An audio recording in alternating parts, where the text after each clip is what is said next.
A continuación, programa mixto, informativo y de opinión, transmitido en horario supervisado y apto para todo público. Ágora es un término griego que significa lugar de asamblea o reunión. Tradicionalmente, el ágora era el lugar específicamente designado para que los ciudadanos griegos se reunieran a debatir sobre los diferentes asuntos concernientes al sistema democrático. A partir de este momento, tenemos un Ágora en Luz Radio 102.9 con Gabriel Andrade.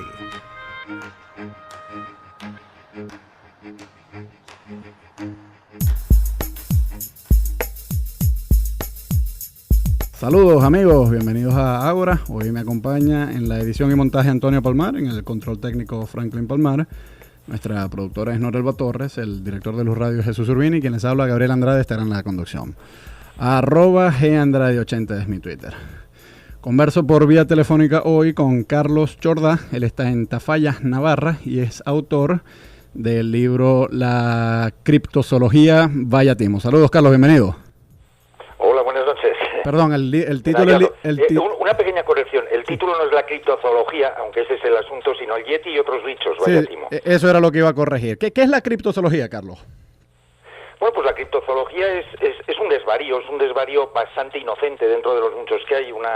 Es una pseudociencia que se define básicamente a partir de su nombre. Vendría del griego cripto, que quiere decir oculto.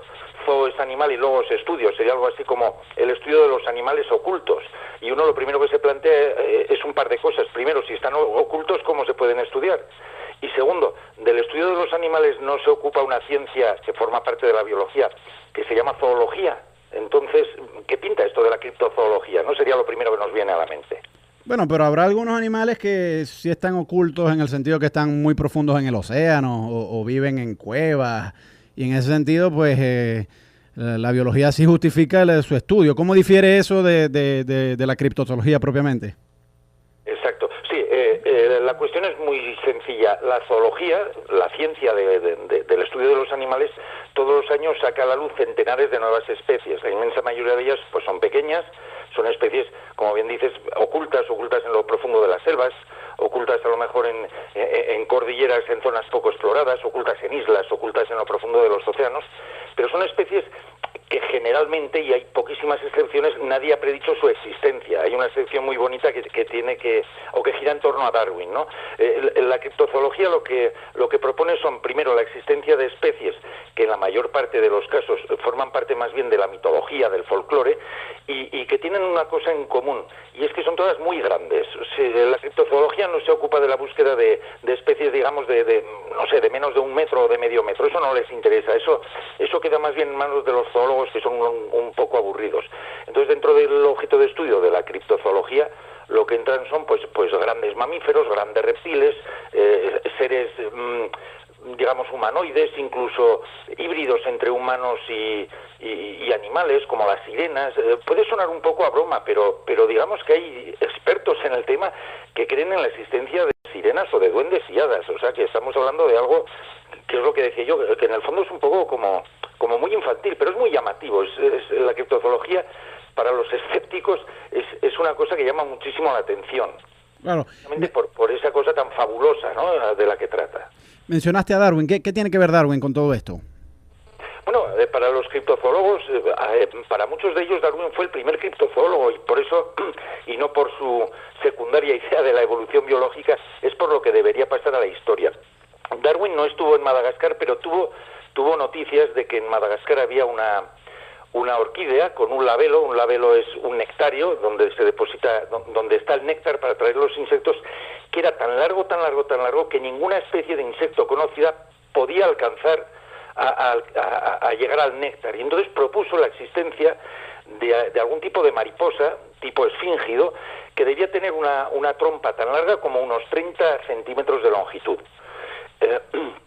Y cuando dijo eso, pues bueno, predijo la existencia de una nueva especie, Y además los entomólogos, que son los expertos en insectos, pues se lo tomaron a cachondeo, se ridiculizaron, o sea, le ridiculizaron, no le tomaron en serio, pero resulta que años después de la muerte de Darwin, en la zona donde vive esa orquídea, en Madagascar, unos expedicionarios encontraron una subespecie de una polilla que era la que polinizaba esa mariposa y que tenía, como Darwin había predicho, pues una trompa tan larga como 30 centímetros, que es en el mundo de las mariposas la trompa más larga que existe, ¿no? A partir de ahí, evidentemente, los criptozoólogos, pues bueno, pues dan botes de alegría, ¿no? Darwin propone la existencia de una especie oculta, que nadie sabe que existe, y no solo eso, es que además esa predicción se cumple años más tarde. Pero lo único en común que tiene Darwin con los criptozoólogos es que predice la existencia de una nueva especie. Por todo lo demás no coincide en nada, porque jamás ni una de las especies que dicen los criptozoólogos que existe, jamás ha salido a la luz. Bueno, pero me voy a poner un momento aquí como abogado del diablo. Los criptozoólogos podrán decir que así como en su momento se burlaron de Darwin y años después tuvieron que morderse la lengua, pues quizás ahorita se están burlando de los criptozoólogos, pero dentro de algunos años se tendrán que morder la lengua cuando se aparezca el chupacabras o el yeti. ¿Qué responderías a ese alegato? Pues yo respondería eso, pero vamos, con la mayor humildad posible. En el caso de que aparezca el yeti o el chupacabras o el monstruo de lagones, yo creo que la ciencia sin ningún problema aceptará que bueno, que tenían razón, al menos en ese caso, ¿no? Ya no. Lo que se les achaca, no es tanto el que crean en la existencia de esos nuevos, de esos extraños seres, sino que afirmen que existen, porque las pruebas de que disponen son todas tan circunstanciales, tan mínimas, tan poco consistentes, que lo normal es no creerlo. Claro. Es decir, si ellos afirman que existe el yeti, tendrán que aportar pruebas de la existencia. Bueno, empecemos con el yeti. ¿Qué es el yeti y qué pruebas se han ofrecido a su favor para el caso del yeti? Bueno, pues las pruebas que ofrecen los criptozoólogos son de muchos tipos. Pues tenemos desde fotografías, la famosa foto del cirujano es la más famosa, del año creo que es 1932, del monstruo de Lagones, que es una foto que muchos años más tarde uno de los implicados en la toma de la foto reconoció que era falsa, por ejemplo.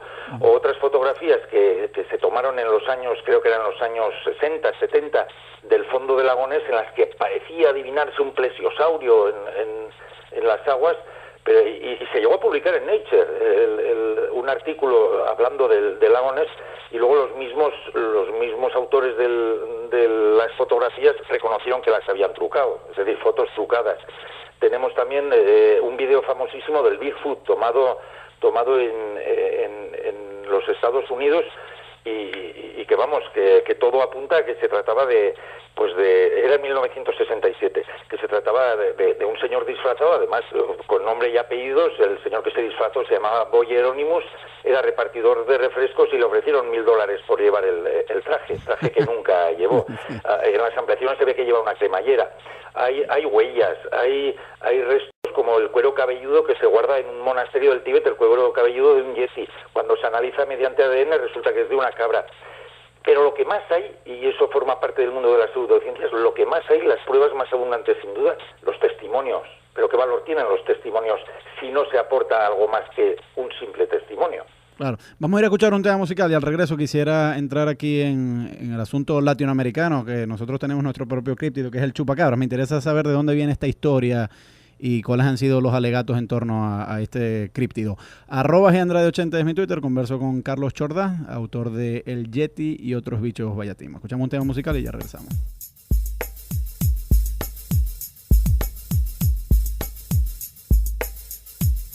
Es tiempo para el debate y la opinión en Ágora con Gabriel Andrade.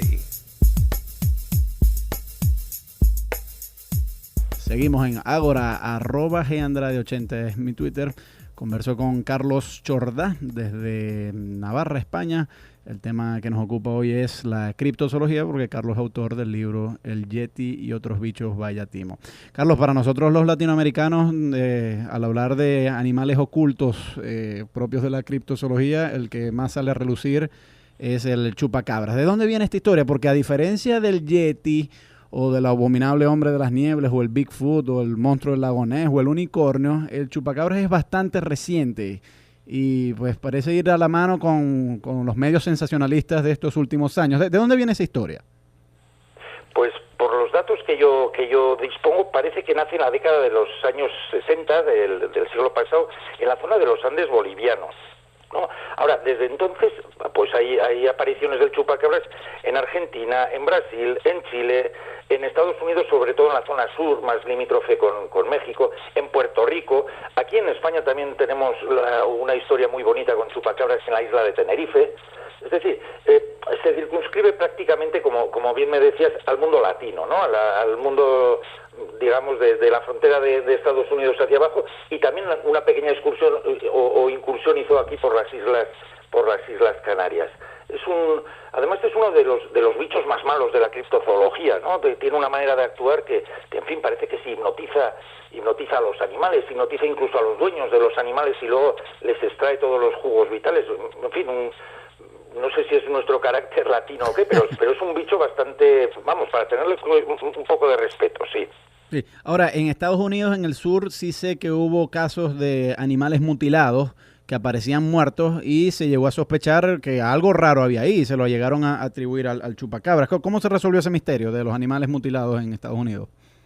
Bueno, pues cuando se han analizado este tipo de animales mutilados, lo que se ha visto es que presentan los típicos ataques de otros animales que se dedican pues a mordisquear cadáveres o alimentarse de ellos, es decir, desde ciertos tipos que muerden las extremidades, allá en estados más avanzados de descomposición, pues a carroñeros que atacan las partes más blandas, como por ejemplo los ojos, la vulva, el ano, es decir, que tratan de acceder por los orificios más lógicos hasta el interior del cadáver. En general, cuando se estudia cualquier tipo de ataque sobre animales de granja y tal, cuando se analizan, digamos, de forma concienzuda, pues se llega a la conclusión de que no hay nada paranormal en ello, ni nada misterioso, sino que, bueno, forma parte de los ciclos de la naturaleza y nada más. Bueno, me llama la atención el carácter agresivo que los criptozoólogos le atribuyen a muchas de estas criaturas. ¿Hay alguno que no sea agresivo, que sea un animal pacífico? Porque cuando pienso en el Yeti sé que es el abominable hombre de las nieves, sí, es abominable, es malo. El Bigfoot no sé hasta qué punto es agresivo, pero ciertamente es intimidante. ¿Hay alguno que sea más bien un animalito tierno, que se le pueda acariciar? Hombre, yo dentro de esa categoría me atrevería a incluir al monstruo del lago Ness, por muy monstruo que sea. Por lo menos lo es desde el siglo VI, porque dice, la leyenda del monstruo del lago Ness es muy antigua. Entonces dicen que ya por el siglo VI existía un monstruo en las aguas del lago que tenía la costumbre de devorar a la gente que se despistaba un poco por allí, por las orillas. Pero en aquella época llegó el obispo Columba, hoy en día es San Columba, y cuenta la leyenda que advertido de que había un monstruo terrible en las aguas de ese lago, pues se dirigió a él y, bueno, le lanzó una serie de advertencias y le pidió que por favor, pues, y en nombre de Dios, evidentemente, que dejara de molestar a las gentes del lugar. Y desde entonces, afortunadamente, no hay ninguna noticia de que haya habido ningún percance más con el monstruo del lago Ness, y han pasado desde entonces pues más de 1400 años, así que, bueno, si sigue estando ahí, como afirman muchísimos testigos, pues parece que es un monstruo que ya hoy en día es bastante entrañable. En torno al monstruo del lago Ness, tengo entendido que hay toda una industria publicitaria, que quizás no la haya tanto en torno al chupacabras u otros críptidos. Sé de gente que ha ido y compra llaveritos y franelas y ese tipo de cosas. Supongo que eso le ha añadido fuerza a la leyenda, ¿no? Porque, o sea, esto es prácticamente una atracción turística. Claro, es que posiblemente sea el críptido, uno de estos animales ocultos, más rentable para la industria, porque yo me molesté cuando estaba preparando el libro en buscar viajes a Escocia por internet, por folletos, me recorrí unas cuantas agencias de viajes y era prácticamente imposible contratar un viaje a Escocia que incluyera un circuito, un recorrido por ahí, que no te acercara al lago y que te apostaras en los lugares para observar el lago donde es posible que aparezca el lago Ness. Y luego estuve indagando y hay una industria alrededor, pues esto de llaveros, de pósters, de muñequitos para los niños, de puzzles, que en fin, que es una zona relativamente Escocia, por lo que yo estuve viendo, y aporta pues en torno a 6 o 8 millones de euros al año el turismo que gira en torno al lago Ness, y gran parte de ese turismo está motivado por la presencia del monstruo, así que debe ser bastante, digamos, arriesgado en las ciudades de la orilla, sobre todo en Inverness, que es la principal, pues decir algo así como que lo del monstruo del lago Ness es una tontería, uno se la juega. Carlos, si estos alegatos se han hecho por varios siglos, como es el caso del monstruo del lago Ness, yo presumo que para que no se haya extinguido ha tenido que conservarse, por lo menos, digamos, lo que ustedes los biólogos llaman un cuello de botella, es decir, un pequeño grupo de personas que le den sustento, un pequeño grupo de animales que le den sustento a la población, porque si hace 6 siglos solo había un solo animal, ¿cómo se explica que 6 siglos después sigue existiendo? O sea, por lo menos tenía que haber una hembra para aparearse. Y yo siempre escucho en estos alegatos que solo se ve a uno y se hace referencia como si fuera uno solo. Los criptozoólogos, cuando se hacen referencia al monstruo lagonés, dicen que hay uno solo o que es una población, porque eso nunca me ha quedado claro. Pues la verdad es que a mí tampoco, porque dentro de los criptozoólogos, digamos que los hay más normalitos, más apegados a la realidad, y eso sí, reconocen que tiene que haber una población que se renueve constantemente, es decir, que siga sus ciclos vitales. Si tiene el adulto que morir pues en torno a los 30 o 40 años, pues muere y bueno, se van reponiendo. Eso supone un problema, y es que jamás se ha encontrado, por ejemplo, ni un solo hueso de monstruo de lagonés, suponiendo que haya una población allí, o nunca se ha encontrado un excremento, ¿no? Y luego tenemos otro problema ecológico, y es que son aguas muy frías con muy poca productividad. Entonces estos animales, para soportar una población de unos animales de este tamaño, parece ser que el lago no aportaría los nutrientes suficientes. Eso digamos que para los criptozoólogos normales. Pero luego hay otra categoría de criptozoólogos que son los forteanos, que consideran que la mayoría de estos seres en realidad no forman parte de nuestra realidad, valga la redundancia, que puede ser bien que vengan desde el espacio exterior, es decir, que sean monstruos extraterrestres, estén unos días entre nosotros y se vuelvan a ir, lo cual les viene muy bien. Es más difícil encontrar pruebas de su existencia si vienen a pasar una temporada y luego se van, y evidentemente ya no los podemos encontrar. E incluso llegan a decir que ni siquiera forman parte de nuestro universo, sino que aparecen, no sé si a través de un agujero de gusano o mediante la mecánica cuántica, o vaya usted a saber cómo, se materializan, no es que vengan a bordo de naves espaciales, sino que surgen de otra dimensión, se materializan, hacen lo que tengan que hacer, el chupacabras, el monstruo lagonés, lo que sea, se dejan ver porque desaparecen mágicamente, y por eso no encontramos ni cadáveres, ni excrementos, ni hace falta una población. Hombre, tiene su lógica, pero a mí me parece que es una lógica bastante peculiar. Bueno, no, yo aquí como filósofo tengo que decir que si vamos a invocar la navaja de Occam, tenemos que buscar la explicación más parsimoniosa. Invocar todos esos portales que tú me estás mencionando, eso hace la hipótesis muchísimo más compleja de lo que los hechos sustentan. Así que desde la navaja de Occam podemos desechar esa hipótesis. Vamos a escuchar un tema musical, Carlos, y al regreso seguimos en esta conversación. @GandradeOchenta es mi Twitter. Ágora, el espacio para el libre pensamiento, con Gabriel Andrade. Seguimos en Ágora, @GandradeOchenta es mi Twitter. Converso con Carlos Chordá desde Navarra, España. Él es autor del libro El Yeti y otros bichos vallatipo, que trata sobre la criptozoología. Carlos, supongo que hay en tu libro tú enumeras una muy larga lista de críptidos. Ahora, estos críptidos, te pregunto, ¿tú presumes que proceden de una mala observación de otros animales que son confundidos, o más bien una invención totalmente nueva? Yo creo que ahí, digamos que el origen es muy variado. Es decir, ¿por qué existe toda esta cantidad enorme de críptidos? Pues mira, yo creo que muchos vienen desde el mundo de las tradiciones, de la mitología, del folclore. Yo ahí, por ejemplo, incluiría el monstruo de lagonés. Es decir, una historia medieval o premedieval incluso de un monstruo. Bueno, en aquella época la gente era poco racional y podía creer en monstruos, y si de vez en cuando algún niño se ahogaba en el lago, pues bueno, no era muy raro que en aquella época se achacara la existencia de monstruos. En aquella época se creían demonios, y incluso más que ahora, ¿no? Ahí podríamos tener una. Otra puede ser la presencia de fósiles. Por ejemplo, los fósiles de dinosaurios hoy en día sabemos que tienen una antigüedad de decenas o de centenares de millones de años. Pero yo comprendo que hace 5 siglos, si alguien en el campo, trabajando en su campo, desenterraba, digamos, un dinosaurio de tamaño mediano, decía, ostras, esto es un cadáver, y podía sospechar que llevaba apenas unos años ahí.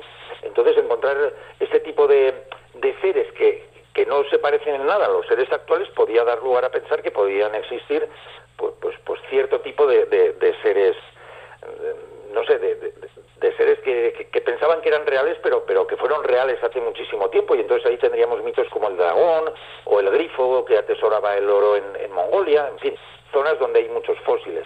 La superstición, evidentemente, Claro. es fuente de muchos desvaríos. Enfermedades desde enfermedades psíquicas como la esquizofrenia o el efecto de drogas, como puede ser el LSD, el cornezuelo. Enfermedades físicas. El mito del hombre lobo pues puede surgir, por ejemplo, de estos niños que nacen completamente cubiertos de pelo. Es un trastorno físico que puede estar detrás del mito. Casos de porfiria que se manifiestan con encías sangrantes, con fotofobia, con una palidez extrema, que pueden estar detrás del mito de los vampiros, ¿no? Tenemos también que la memoria y la percepción, y los que estudian psicología lo saben muchísimo mejor que yo, son muy manipulables. La memoria es muy flaca y es muy fácil de manipular, y la percepción lo mismo. La magia se basa muchas veces en este tipo de cosas, ¿no? Animales vistos a lo lejos, entre la niebla, si faltan, digamos, referencias cercanas, nos pueden parecer que tienen un tamaño mucho mayor del que realmente tienen. Los motivos económicos que decíamos antes, es decir, ¿qué causa hay detrás de la criptozoología? Pues yo creo que son muchísimas, y todas ellas se entremezclan, ¿no? Incluso afán de notoriedad. Hay gente que por salir a lo mejor en la prensa local es capaz de inventarse que le ha perseguido un yeti. No lo sé. Bueno, una historia que me llamó la atención en tu libro fue la de un catalán que creo que fue al Tíbet o a Nepal a buscar al hombre de las nieves, y esa historia resultó trágicamente. Refréscanos si lo puedes. Hombre, es evidente que esta pseudociencia pues no es tan peligrosa como pueden ser las pseudomedicinas, pongamos por caso, que sí que son capaces de afectar a la salud de muchas personas. Pero parece este señor se llamaba Jordi Magraner, y bueno, pues era un hombre que dedicó pues los últimos años de su vida a la búsqueda de una variante del yeti en Pakistán, creo que era. Tal es así que abandonó, pues su vida aquí en España, con una tribu de allá, vestía como ellos, como una tribu pakistaní, pero se desató pues no sé si era una guerra o llegó a serlo, una guerra soterrada, y fueron a por la gente de esta tribu, y él se le advirtió desde España, desde la embajada: por favor, salga usted de ahí, que está en serio peligro. No quiso irse porque decía que estaba a punto de conseguir la prueba definitiva de la existencia de este pariente del yeti, que es el Barmanu. Bueno, a los pocos días murió acuchillado, y bueno, pues fue un final trágico para una persona que quizá estaba demasiado influenciada por este mundo de los traficantes de misterios también, ¿no? Claro. Una cosa que me llama la atención de muchos críptidos es que parecieran ser combinaciones de otros animales. Entonces, por ejemplo, el unicornio, pues supongo que es la combinación, no sé, de un toro con un caballo por la cuestión del cuerno. Y en la mitología griega abundan, ¿no?, muchísimos de estas criaturas. ¿Tú crees que hay una suerte de desorden mental, que la mente no logra ordenar bien los elementos, y entonces a veces los tiende a confundir, y de ahí surgen estos animales que son combinaciones? O sea, ¿por qué tantas de estas criaturas no son nuevas, sino que más bien parece ser combinaciones de criaturas que ya existen? Sí, bueno, pues no sé, quizá puede ser porque en el fondo la inventiva humana tampoco es tan potente, ¿no? Siempre es más fácil lo que dices, ¿no? Combinar, coger un trocito de aquí y de allá. Y posiblemente mitos como el del unicornio y similares puedan venir también de aquella época, no sé, antigua, de la época quizá de los griegos, de los romanos, en que África era un vasto territorio desconocido, que en aquella época el mundo parece que era solo pues Eurasia y África, ¿no? América allí estabais a lo lejos. Y claro, los animales que existían en África, pues muchas veces pues venía un explorador y se lo contaba a otro lo que había visto, y ese se lo decía a otro, y al final pues como en el juego este del mensaje telefónico, al final pues si querían contar, no lo sé, como era un rinoceronte, pues el rinoceronte que tiene un cuerno en la punta de la nariz se había transformado en algo mucho más elegante, que era un caballo con un largo cuerno en la cabeza. No lo sé, pero quizá puede haber algo de eso, ¿no? Ese contar lo que he visto varias veces y el mensaje se va distorsionando. Pues quizá hay algo de eso también. Claro. Vamos a ir a escuchar un tema musical y ya regresamos. @GAndrade80 es mi Twitter. Estás escuchando Ágora por Luz Radio 102.9. Seguimos en Ágora, @GAndrade80 es mi Twitter. Hoy converso con Carlos Jordá, autor del libro El Yeti y otros bichos Vallatimo, de la editorial La Etoli. Nos acompaña desde Navarra, España. Carlos, en los primeros segmentos de nuestra conversación tú decías que Darwin postuló la existencia de un insecto que tenía como una lengua muy larga, y pues la gente luego resultó ser que ese insecto, que es como una suerte de mariposa, sí vino a existir. Creo que en el libro también reseñas que en el África había como una suerte de venado que por mucho tiempo se pensó que eso era un animal mitológico y luego resultó que sí era verdadero, que creo que se llama el okapi, corrígeme si no es así.